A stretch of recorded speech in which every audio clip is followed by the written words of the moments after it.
श्री शिवाय नमस्तुभ्यं। दोस्तों, आप सभी लोग जानते हैं कि 29 जनवरी 2024 को सोमवार है। साथ ही में दोस्तों इस दिन संकट चौथ है। संकट चौथ भगवान गणेश जी का दिन होता है। साथ ही में दोस्तों संकट चौथ के साथ साथ में इसे तिलकुट चौथ के नाम से भी जाना जाता है, संकष्टी चतुर्थी के नाम से भी जाना जाता है। और इस बार तो यह चतुर्थी सोमवार के दिन पड़ रही है, तो इसे सोमवार चतुर्थी के नाम से भी जाना जाता है।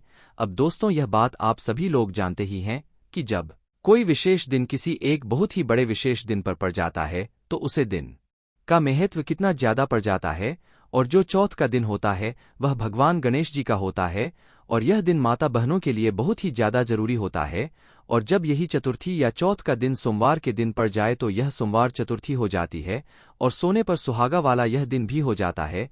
अब दोस्तों इस दिन आप लोगों को कौन से वह उपाय करने चाहिए जिन उपायों को करने से आपके देखे हुए सपने भी पूरे हो जाते हैं, आपकी मनोकामनाएं पूर्ण हो जाती है, साथ ही में आपकी जो भी दुख और परेशानी होती है वह भी दूर हो जाती है। हम आपको इस वीडियो में कुल मिलाकर 3 उपाय बताने वाले हैं, जिसमें से सबसे पहले वाला उपाय जो है वह है 3 दीपक वाला उपाय। इस 3 दीपक वाले उपाय को करने से आपकी जोड़ी मनोकामना होगी वह पूर्ण होगी। दूसरे नंबर का जो उपाय होगा वह होगा 5 कनेर के फूल वाला उपाय। इसके बाद में दोस्तों जो तीसरे नंबर का उपाय होगा वह होगा हमारा 9 शमी पत्र वाला उपाय। तीनों ही उपाय बहुत ही ज्यादा विशेष और महत्वपूर्ण है, बहुत ही बड़े उपाय हैं। जब आप इन उपाय को इस सोमवार की दिन पड़ने वाली चतुर्थी के दिन करेंगे, भगवान शिव जी की सबसे प्रिय दिन और भगवान गणेश जी के सबसे प्रिय दिन पर करेंगे, तो आपकी जीवन में जो भी दुख हर परेशानी होगी वह दूर जरूर होगी, आपकी मनोकामनाएं भी पूर्ण जरूर होगी। चलिए दोस्तों सबसे पहले हम लोग बात करते हैं सोमवार चतुर्थी के दिन किया जाने वाला 3 दीपक वाला उपाय। 3 दीपक वाले उपाय को आपको कैसे करना है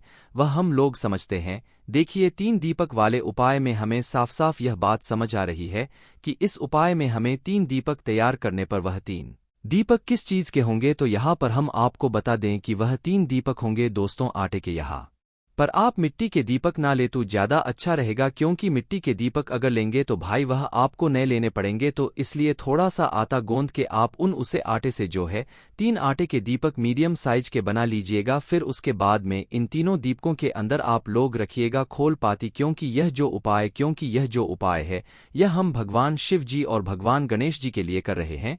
तो इसलिए दोस्तों आप लोगों को यहाँ पर गोलबाती का प्रयोग करना है। इसी के साथ में दोस्तों इन तीनों दीपकों के अंदर आप लोगों को रखना है शुद्ध देसी गाय का घी। अब देखिए यहाँ पर सिर्फ और सिर्फ शुद्ध देसी गाय का घी आप लोग उपयोग में लीजिएगा, क्योंकि यह भी जो होता है यह भगवान शिव जी के कार्यों में, भगवान गणेश जी के कार्य में प्रयोग किया जाता है। और तो दोस्तों इसी तरीके से आप लोगों को इन दीपकों को तैयार कर लेना है। अब दोस्तों यहाँ पर इन दीपकों को तैयार करके अपनी किसी एक प्लेट या पूजन वाली थाली के अंदर रख लेना। अब दोस्तों यहाँ पर सवाल यह आता है कि इस उपाय को किसको करना है और किस समय करना है।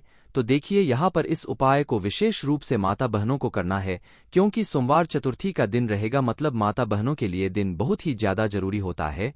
तो इसीलिए यह 3 दीपक वाला उपाय माताएं बहनें करें तो ज्यादा अच्छा रहेगा, वरना घर का कोई बात भी कर सकता है। आप किस समय करना है, तो दोस्तों दीपक वाला उपाय है तो दीपक तो भाई शाम के समय प्रदोष काल में या रात्रि में ही चलाए जाते हैं, इसलिए इस वाले उपाय को आपको शाम के समय प्रदोष काल में ही करना है।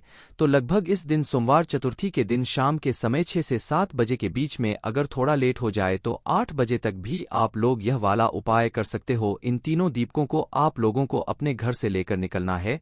अब दोस्तों 3 दीपक हमने बनाए हैं, तो 3 अलग अलग जगह पर यह दीपक रखेंगे। अब वह 3 अलग अलग जगह है, कौन सी है वह आप लोग ध्यान से सुनिए। देखिए सबसे पहले वाला जो दीपक है वह आप लोग लेकर जाओगे किसी भी बड़े वाले बेलपत्र के पेड़ के नीचे, और बेलपत्र के पेड़ के नीचे पहुंचकर अपना पहला दीपक अपनी माचिस लेकर भी जाओगे। अपनी माचिस से अपना पहला दीपक जलाओगे और बेलपत्र के पेड़ के नीचे रख दोगे। भगवान से प्रार्थना कर लेना, उनको दो देना, अपने घर में माता लक्ष्मी जी की कृपा के लिए आशीर्वाद प्राप्त कर लेना, ठीक है।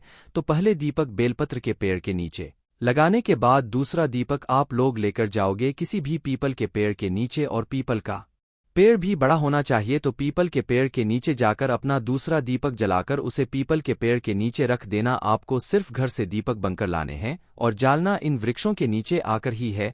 उसके बाद में दोस्तों तीसरे नंबर का जो दीपक होगा यह आप लोगों को लेकर जाना है किसी भी बड़े वाले अवल के पेड़ के नीचे, और अवल के पेड़ के नीचे जाकर अपने तीसरा नंबर का दीपक जला देना और वहां पर भी भगवान से प्रार्थना कर लेना, वहां पर धूप दे लेना है ना। इसके बाद में दोस्तों आपका यह वाला उपाय पूर्ण हो जाता है। इस उपाय को करने से दोस्तों आपके घर में माता लक्ष्मी जी की कृपा होगी, सुख शांति बनी रहेगी। साथ ही में दोस्तों जो भी आपके घर में दुख और परेशानियां होगी वह भी दूर हो जाएंगे। अब दोस्तों हम लोग बात करते हैं सीधा दूसरे वाले उपाय के बारे में, जो कि आपको इस सोमवार सकत या संकट चौथ के दिन जरूर करना चाहिए। अब इस उपाय वाले उपाय में आपको 5 करने के फूल वाला यह उपाय है। तो सीधी सी बात यहाँ पर हमें यह बात समझ आती है कि इस वाले उपाय में हमें 5 कनेर के फूल लाने पड़ेंगे। अब दोस्तों यह 5 कनेर की जो फूल होंगे यह आप किसी दुकान पर नहीं मिलेंगे, किसी जगह पर नहीं मिलेंगे, यह आपको मिलेंगे सिर्फ और सिर्फ कनेर के पेड़ में, जो कनेर का फूल का पेड़ होता है, न कि आपको वहां पर मिलेंगे। और बहुत ही आसानी से यह पेड़ आपको कहीं पर भी मिल जाते हैं और बहुत ज्यादा मात्रा में मिलते हैं और फूल भी बहुत ज्यादा मात्रा में इनमें लगते हैं। तो आपको 5 कनेर के फूल लेकर आने हैं। पहले कनेर का पेड़ ढूंढना है, पीले कलर के रंग के जो है कनेर के फूल होते हैं, तो उनमें से बस आपको 5 कनेर की फूल लेकर आना है। आप ज्यादा भी ला सकते हैं, पर उपाय में सिर्फ 5 करने के फूल ही प्रयोग होंगे। तो 5 कनेर के फूल लाकर आपको अपने घर पर ले आने हैं। और सोमवार चतुर्थी के दिन आप लोगों को क्या करना है, तो प्रातः कल सुबह सुबह आप लोगों को यह वाला उपाय करना है। आप जब अपने घर से भगवान शिव जी की पूजा अर्चना के लिए निकले तो अपने साथ में मात्र यह 5 कनेर की फूल लेकर जरूर जाए। इसके साथ में जो भी आपकी पूजन सामग्री हो भगवान शिव जी के लिए, जैसे 1 लोटा जल या बेलपत्र फूल वगैरह जो भी लेकर जाना चाहे वह लेकर जा सकते हैं। 5 कलर की फूल उपाय के लिए अलग लेकर जाना ठीक है। भगवान शिव जी के मंदिर पहुंचना, वहां पर भगवान की जो भी आप पूजन अर्चना करना चाहते हो, जल चढ़ाना चाहते हो, बेलपत्र चढ़ना चाहते हो, फूल चढ़ाना चाहते हैं, वह सारी चीज आप लोग चढ़ा देना। मतलब पहले अपनी सारी पूजन अर्चना कर लेना, उसके बाद में यह वाला उपाय करना ठीक है। तो जैसे ही आप लोगों की पूजन अर्चना हो जाती है उसके बाद में आप लोगों को अपना वह 5 कनेर के फूल निकाल लेने हैं जो आप उपाय के लिए लेकर आए हुए हैं। अब इन 5 कनेर के फूलों को आपको 5 अलग अलग जगह पर चढ़ने हैं। वह 5 अलग अलग जगह है, कौन सी है वह आप लोगों को ध्यान से सुनना है। देखिए 5 कनेर के फूल में से सबसे पहले वाला जो कनेर का फूल होगा यह आप लोग चढ़ाएंगे भगवान गणेश जी वाले स्थान पर। यह भगवान गणेश जी का स्थान जलधारी के ऊपर होता है, जो कि जलधारी के सीधे हाथ या राइट हैंड साइड पर होता है। तो आप लोगों को भगवान गणेश जी वाले स्थान पर पहले कनेर का फूल समर्पित करना है। फूलों का मिला हुआ भाग आपको शिवजी की तरफ करके रखना है। उसके बाद में दोस्तों दूसरे नंबर का करने का फूल आप लोग भगवान कार्तिकेय जी वाले स्थान पर समर्पित करोगी, जो कि जलधारी के उल्टे हाथ की तरफ होता है, लेफ्ट हैंड साइड पर होता है। इसके बाद में दोस्तों तीसरे नंबर का जो कनेर का फूल होगा यह आप लोग माता अशोक सुंदर जी वाले स्थान पर समर्पित करोगी, जो कि जलधारी के बिल्कुल बीचों बीच में यह वाला स्थान होता है। उसके बाद में दोस्तों आप लोगों के पास आप 2 फूल बचे हुए होंगे, जिसमें से चौथा नंबर का जो फूल होगा कनेर का फूल होगा, वह आप लोगों को कहां पर चढ़ता है, वह चढ़ता है आप लोगों को माता जगदम्बा जी के हस्तकमल पर। अब हस्तकमल को के पर भी आप चढ़ा सकते हो, या तो आप लोग शिवलिंग के काटी भाग पर भी चढ़ा सकते हो, या तो आप लोग शिवजी की 5 बेटियों का नाम लेकर उस पात्र में भी चढ़ा सकते हो।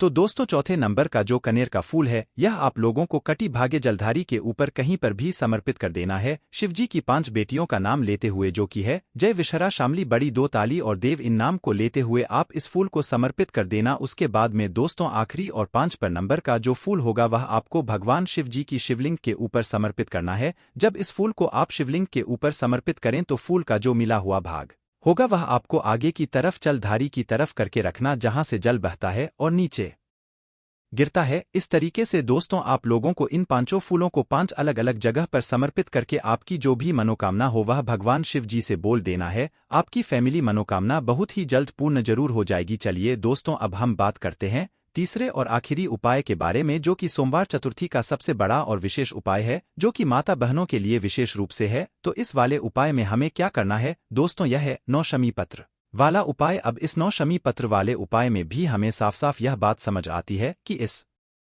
उपाय में हमें 9 शमी पत्र लेने होंगे। 9 शमी पत्र लेने के लिए भी आपको शमी के पेड़ से शमी की पट्टी तोड़कर लानी पड़ेगी। कुल मिलाकर आपको 9 पट्टी लेकर आनी है शमी की। उसके बाद में दोस्तों आप लोगों को 9 शमी पत्र लाकर क्या करना है, शाम की समय प्रदोष काल में यह वाला उपाय करना है। अगर कोई शाम के समय न कर पाए तो भाई वह सुबह के समय भी कर सकता है। यह उपाय माता बहनों के लिए इसलिए जरूरी है क्योंकि इस उपाय को करने से उनके घर में जो उनके बच्चे होते हैं उनके ऊपर से सारी दुकान परेशानियां दूर होती है, साथ ही में उनके परिवार के ऊपर से भी सारे दुख कष्ट दूर हो जाते हैं। तुम आता हूं बहनों को विशेष रूप से यह वाला उपाय करना है और इस उपाय को करने के लिए आप लोगों को 9 शमी पत्र लेकर आने हैं। 9 शमी पत्र आप लोग अपने साथ में लेकर आ जाएगा। उसके साथ में दोस्तों आप लोगों को यहाँ पर एक ही का दीपक भी तैयार करना है जो कि आप लोग आते का ही तैयार करोगे, उसके अंदर गल बात ही रखोगे। साथ ही में दोस्तों आप लोग यहाँ पर शुद्ध देसी गाय का घी डाल लोगे ना। यह सभी चीज तैयार करके आप शाम के समय प्रदोष काल में जब भी आप इस उपाय को कर रहे हो,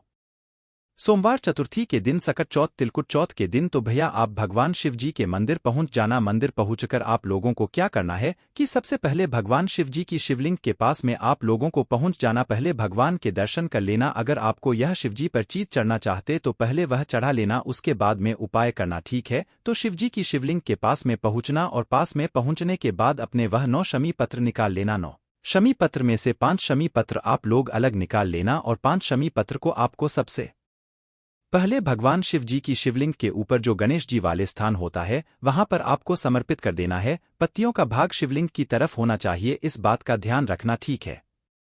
5 शमी पत्र भगवान गणेश जी वाले स्थान पर समर्पित करने के बाद दोस्तों आप लोगों के पास 4 शमी पत्र बचेंगे। अब यह 4 शमी पत्र में से 3 शमी पत्र आप लोगों को और अलग से निकाल लेने हैं। इन 3 शमी पत्र को आप लोगों को भगवान शिव जी की शिवलिंग के ऊपर समर्पित करना है। अब इसमें जो पत्तियों का भाग होगा वह चलाधारी की तरफ मतलब सामने की तरफ होना चाहिए। इस तरीके से इन 3 शमी पत्र को जमा कर आप लोगों को शिवलिंग के ऊपर समर्पित कर देना है। उसके बाद में दोस्तों आखिरी में आपके पास 1 शमी पत्र और 1 घी का दीपक बचेगा।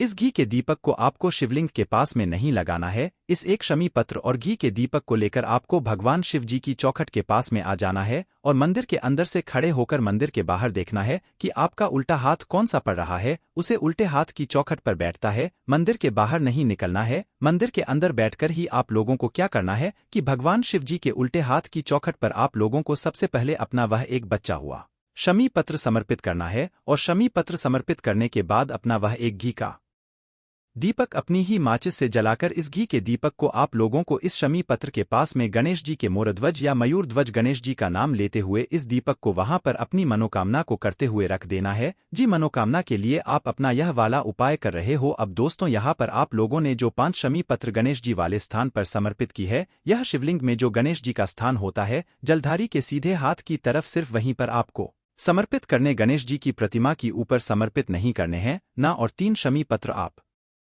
लोग शिवलिंग के ऊपर समर्पित करेंगे। बाकी 1 शमी पत्र आप शिवजी की चौखट पर आकर समाप्त करेंगे। उसी के साइड में आप लोग दीपक लगाएंगे। गणेश जी के मोरध्वज और मयूर ध्वज गणेश जी का नाम लेते हो और अपनी मनोकामना इस जगह पर बैठकर जरूर बोल देना। बस दोस्तों यहाँ पर यह वाला उपाय पूर्ण हो जाता है। हमने आपको इस सोमवार चतुर्थी या तिलकुट चौथ या संकट चौथ संकष्टी चतुर्थी के दिन किए जाने वाले वह विशेष उपाय बता दिए हैं जो कि पंडित जी ने खुद बताया है। अब आपकी मर्जी है, आपके अपने हिसाब से इन उपाय को जरूर कीजिएगा। आपकी जो भी दुख और परेशानी हो, मनोकामना हो, उसे हिसाब से आप अपनी यह वाले उपाय कीजिएगा। बाकी दोस्तों कोई भी दिक्कत समस्या परेशानी आती है तो आप हमसे कमेंट करके पूछ सकते हैं। ओम नमः शिवाय। जय भोले बाबा। श्री शिवाय नमस्तु।